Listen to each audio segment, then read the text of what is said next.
Hello everybody. In today's video, I want to highlight a technique that I've seen used a couple of times recently in projects that have been shared in the community. And that is a technique for adding bins to builds. And I think it's really underrated and is something that might be useful to you. So I'm going to share it in today's video. Now, if you've ever tried to bend conduit, it's actually not that hard to do like a small radius bend like this.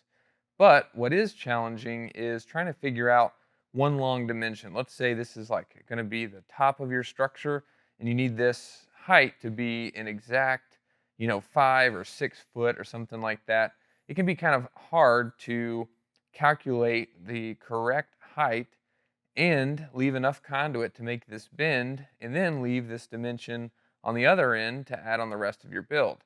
Especially if you're doing like a 45-degree or something like that, it can be kind of challenging to make sure you get the dimensions perfectly right every time. And I think a good technique that you may have thought about or may not have thought about is to just use connectors to add bends to your builds. And what do I mean by that is basically if you've got a long vertical that you need a 90-degree bend at the end, you could bend, a corner like this, or you can even buy a pre-bent 90 and then add it to a piece of conduit that you've got cut to the dimension.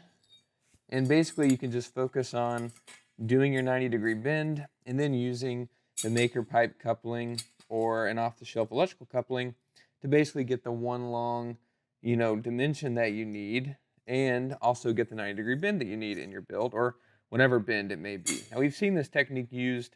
We've talked about this on the channel, using these to join like two halves of an arch together, but I think it's underutilized for other builds as well, and I think it's really useful for that kind of thing where basically you could take your bend and then walk up to a project and just add onto it.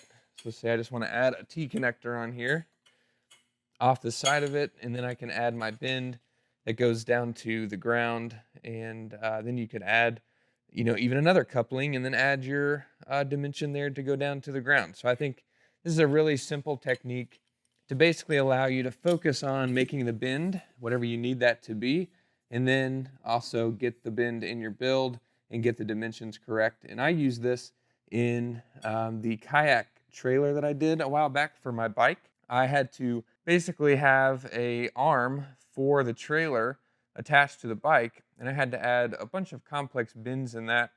And instead of trying to just get one side of the trailer, the whole long piece, perfectly dimensioned, and then add the bends and get it connected to the bike and everything like that, I just basically did the long part of the kayak trailer, and then I just cut it, used a coupling to add the arm that went to the bike, and that made it a lot easier to figure out the dimensions and the bends and everything. I could just trim it and then just use that coupling to reattach it and get a strong connection again. So I hope you guys can use this and maybe get bends in your build a lot easier. Thanks everybody for watching. We'll see you in the next video.